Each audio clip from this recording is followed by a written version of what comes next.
93.7 The Beat, H-Times Real Hip Hop, home of the Breakfast Club, Radio Boss, Hardbody, Kiotti, man.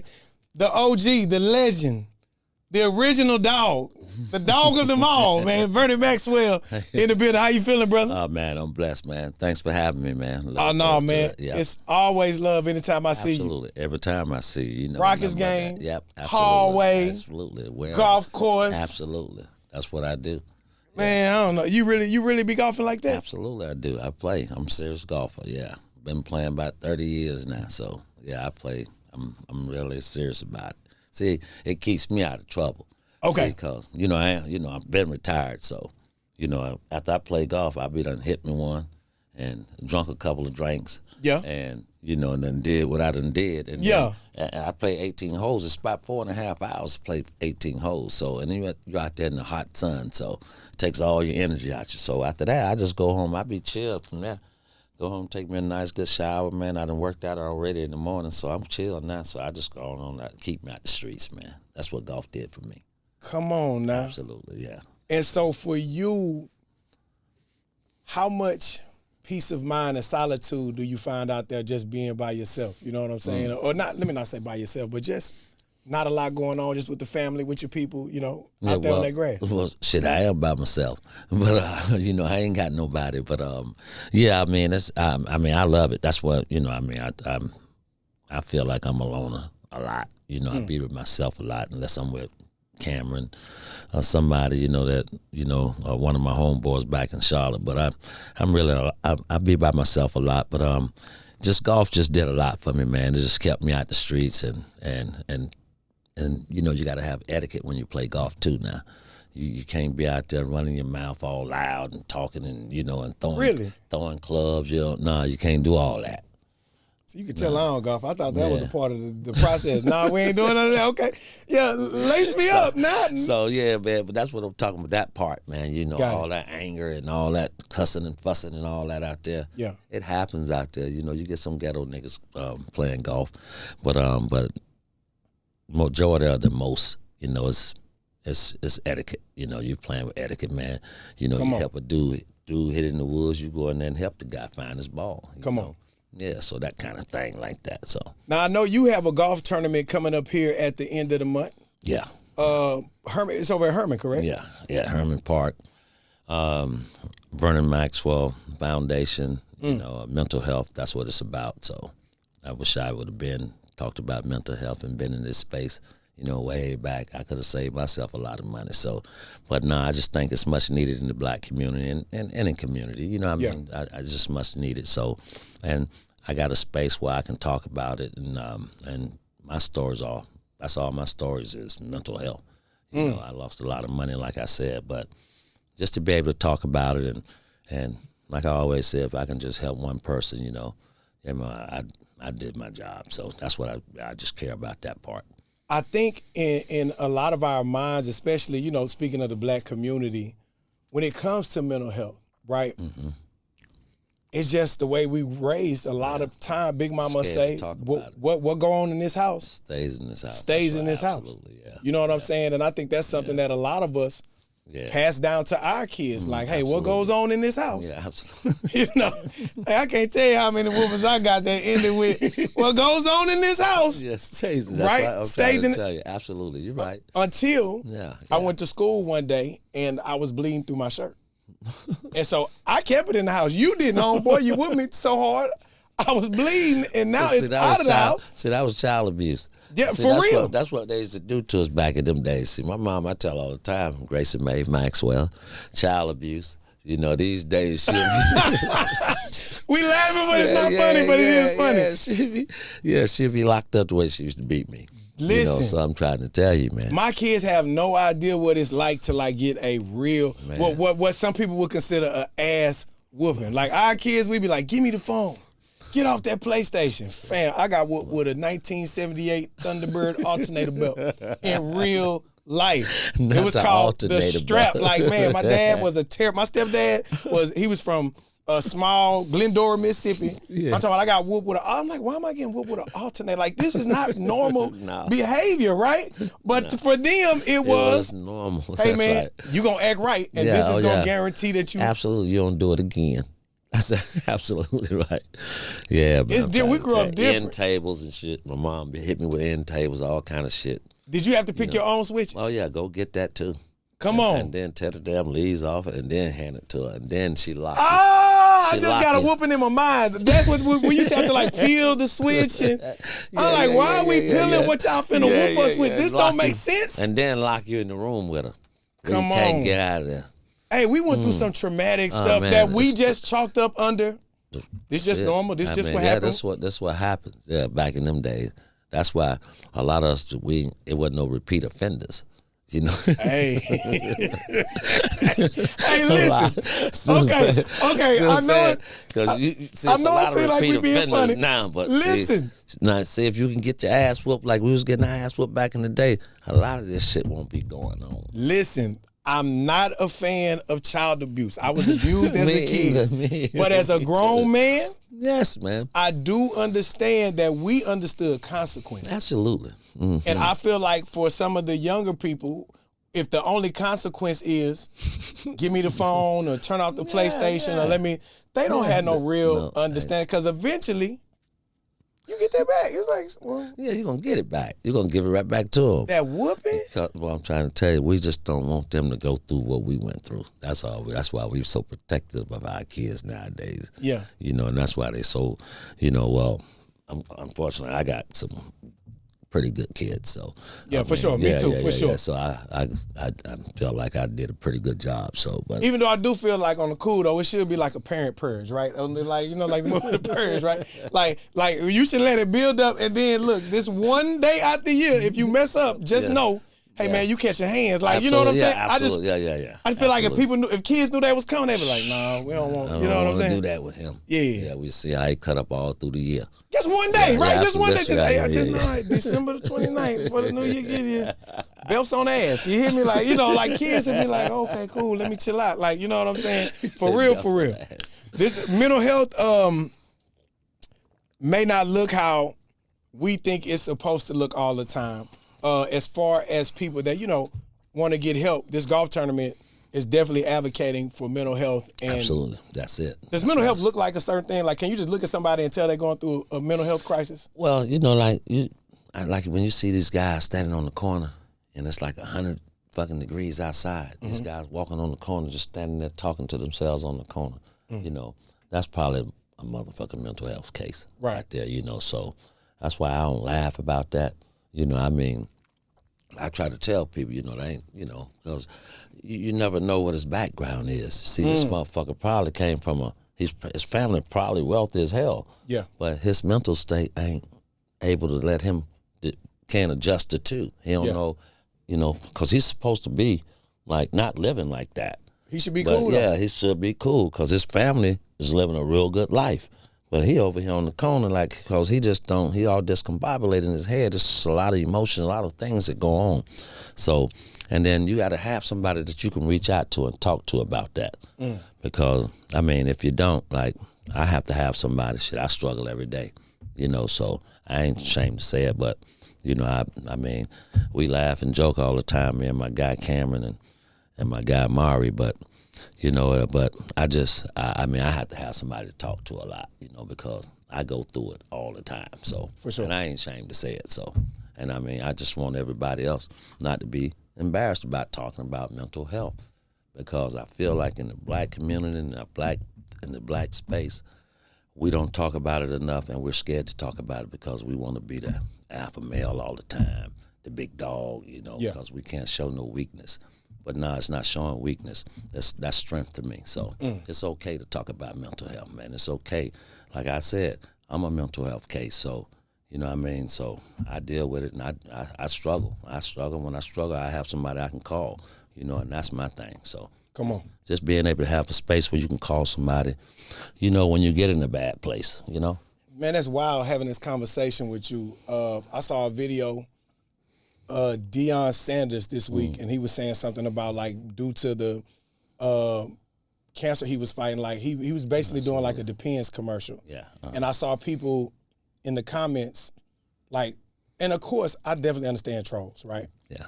Oh, yeah. But just if you think about it, man, Depends is a multi-million-dollar company. Like, somebody need these. You know what I'm saying? So we be so, like, laughy, jokey. Like, it be real life stuff. Not even being funny. This is a real conversation. Me and my brother Ty, we literally talking about getting checkups the other day.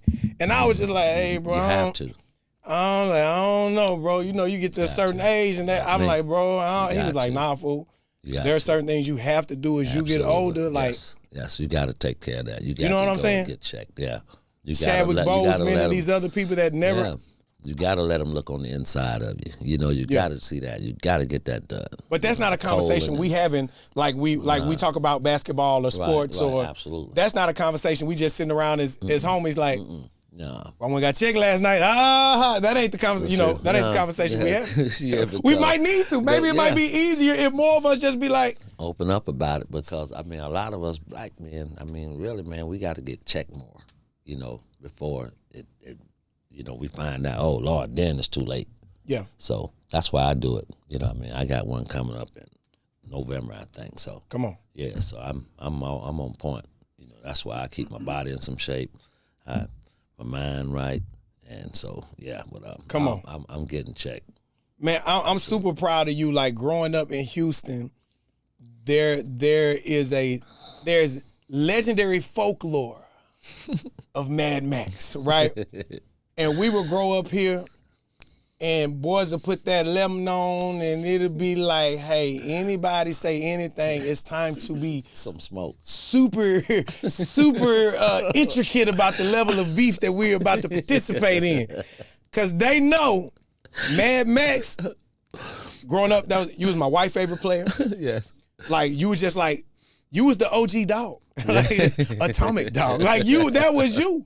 Yeah, I appreciate it, man. No, I hate to ask it like this. Was it mental health? Like, right? Like, how much of that was just raw pit bull versus, you know what I'm saying? Like, I really don't know. I think a lot of it was probably raw pit bull. Okay, good stuff. Okay. And then probably 10% of that back was mental. Okay. But but a lot of it was raw pit bull. Yeah, I just a dog. I just didn't know. That's the only way I know how to play. If I play any other motherfucking way, I'm sorry about my French. You good, we good. If I play any other way, I wouldn't even been Mad Max. I wouldn't even been who I am today. So, you know, I wouldn't have been noticed. You know what I mean? I had to play like that. That's the only way I knew how to play. And you know, that's just it. You know, so that's the way I knew how to. If I play any other way, I wouldn't have been who I was, and y'all wouldn't be talking to me right now. Shit, I'd be one of them guys who's sitting on the damn bench over there. Shit, nigga, I'm cool with this. Come on, sitting over here, nigga. So, but I had to play like that. Yeah. Super motivational just for young people growing up in Houston watching it. I gotta ask this: what was in them cups, man? Because sometime at them games, I see Taco Cabana cups on the sideline. I'm like, what is y'all going through over there? This professional, we ain't got no Gatorade, no water, no nothing. Y'all had cups. I say, oh, we different. That's how we win in championships. Boys at Taco Cabana. I say, you know what? Don't even worry about it. We'll talk about that later. Don't worry. Them Taco Cabana cups was crazy, son. Yes, it was. Yeah, we'll talk about that later. Hey, listen. Yeah. First championship. Mm-hmm. How wild was that to be able to be a part of what was going on in the city at that time? It was the first championship ever in the city. I mean, history. That was big, man, for the city of Houston. I was just happy I was able to be a part of that because, shit, man, I mean, Houston, it's my city, it's my, so it's like my second city where, I'm from Gainesville, Florida. Yeah. But Houston they give Vernon Maxwell, whoever you want to call me, Mad Max, Old Maxie, whatever you want to call me, they give me a bunch of love, man. A bunch of love, man. So I feel it, and I'm appreciative. But I'm just glad, man, I was just able to bring it to them, man, because, I know it meant a lot to a lot of people. Because I saw, my goodness, that's why I was trying to I said it long, you didn't want to say it? I said, we cried. And shit. I was like, good damn, these motherfuckers is crying. And so when I had, we stayed up in the locker room till about 1 that night because we couldn't get out the summit. Really? Yeah, we couldn't get out because the streets was packed. All up in there. It was crazy. So shit, we just stayed out there. I just stayed down there and just drunk a bunch of goddamn bottles of champagne and come on. And drinking what I was drinking and doing what we was doing. But other than that, man, it was just a blessing, man. I mean, I love Houston, man. I was just glad I was able to do that for the city, man. That's what I care about, because I know how much it meant to a lot of people. So I thought last year we were close. This year the Rockets have made a few changes. I like it. As somebody that brought our first championship to the city, how do you feel about the changes? Oh, I love Jalen Green. I mean, he was a good ball player. I just felt like in the playoffs, he just, I don't know what it was in the playoffs. He just didn't, that's when we need you, really. Yeah. To do the average 25, 26 in the playoffs. But love his game, but hopefully he's in a better place, but we got that killer now. That guy I kept saying it last year, all the Rockets need is a guy you can roll the ball out to and get you 26, 27 points a night. And we got him right here, KD. So like I keep saying, I think we got a chance. We got a real good chance of, they about to be talking about the Knicks and yeah, fuck the Knicks. And all these other teams and OKC, and they keep talking about Golden State, but hey, I like the Rockets' chance this year, man. Let's go Rockets. Yes, sir. Hell yeah, this our year this year. We got a twin. We got we got them, man. Yeah, the Thompson boy. Yes, sir. We got a squad over here, man. I liked what they building. Come on. Sagoon, I like him. So we got the guy, what's the guy? Doran, he's coming. Yeah, the Gator. They picked up a few. I'm telling you, man, they picked up some good pieces, man. So I like what they're doing. So, and then we got a hell of a coach. Oh, my goodness. That's my motherfucking nigga. Yeah, he cheat code. That boy got the playbook, you hear me? He got a hell of a coach. Come on. And so that helps. That's a lot of problem solving right there. So. I'm glad you brought up coaching, because I said, how the hell did my dog, Mad Max, end up assistant coaching in the Big Three? Yeah. And then I said, hold up, well, who? I said, what's that? Oh, Lord, they done put two of these. Lord Jesus, they done put the two most street, background having, attitude, spices, sauce. What is going on? And I said, you know what? That's going to be a good match. And then I seen a clip online where bro was going off on the players, and you was like, close the door, we talking. I said, oh, Lord, they done put these two together. Big Three going down on Saturday. I think it's going to be some amazing matchups. How is it being a part of this Big Three? Man, thanks to Jack, man. That's my guy, man.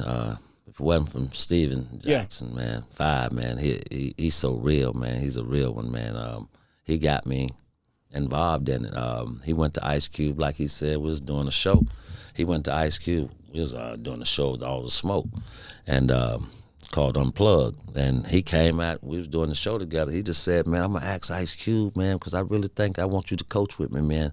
And he came back, and Ice Cube granted it, and after that, Jen Jack, unfortunately, my brother, I wish he was here with me. Yeah. He had back surgery. The back surgery, right. So then the fill-in, I'm the fill-in, so, we gotta get a damn win this week. Hey, but you in Houston though, in your city.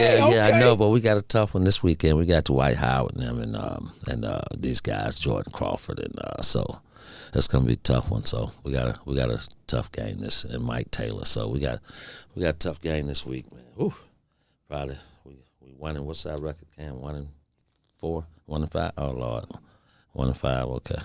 Y'all trying to get that record close to your jersey number. It's going to get better, Coach. It's going to get better. We got to get us one. We're going to get us one. But I enjoy it, man, because it's Look, you need me. Assistant Coach. Coach Dez, he in here. We can use anybody. Dez, drop old 3-on-3 play for me. Do the 3. Give me a 3-on-3 play, man. Come on, man. Start out the game, man. It should be a some really good action going down. Bun B, Lil Kiki performing at halftime. Mm-hmm. I'm definitely gonna support for you. Yeah. Cause you a coach now. Listen, Coach. Absolutely, yeah. Watch out, Coach Max. Here you go. Coach, it's a lot of young players that watch the game, and the game is evolving. What one tip would you give a player now that you feel like the game is missing overall? Just one tip. Hey, if you could work on something, work on defense. Hey, if you should do the free throws matter. What's just one piece of advice you would give the young ballers? Lost art in the game. The mid-range. Work on the mid-range game. That's the lost art in the game. Everybody want to shoot the three or either get all the way to the basket. Man, you got to learn how to stop and pop. Come on. You know, you got to be able to take one dribble. You got to be able to take two dribbles. You got to be able to get in there and cross and then pull. You got to be able to. That mid-range game is lost art in the game in basketball. You got to be able to mix that mid-range game into your game. Come on. And then you got to defend. They didn't hear that last part. You got to say it a little bit louder. You got to defend. Okay. I just want to. Yeah, so, yeah, but that mid-range, you got to work on that mid-range. Mid-range, young guys, I give that to everybody. All you guys can shoot it. All you guys get to the basket. Y'all got the Euro. Y'all got the little moves when you get to the basket, how to finish it. But you better remember that mid-range game, that 15 and in. You got to be able to have that with you. Because they don't understand that opens everything up. Oh, my goodness, yes, sir. If you step in and hit one or two, now they got to close out, or now people they can't come out as fast now. You know what I mean? Me and Coach Dez just talk. Listen, we be on the lobby like, hey man, my son, I be like, hey man, get to that line, get to them elbows. Man. You make one or two there. Oh my goodness, it's gonna open up everything for you. Close out. Absolutely. Chill now. Close out is hard now. Yeah. Now it's gonna be easy for you to take that three instead of contested three like you'd be taking these wild threes these kids be taking. I'm gonna draw a player for y'all this weekend. We're gonna win. Do that. We winning this weekend hey, y'all, in Houston. Trilogy. We're gonna win one this weekend. Tyler, I said it's gonna be a big win for old Maxie now if I can pull this one off. Good God. Hey, listen, after we win, we going to Taco Cabana. Okay, you know it. Y'all gonna meet us there. Meet us at Taco Cabana. That's my spot. Hey, man, 93.7 The Beat. Y'all keep it locked. Absolutely.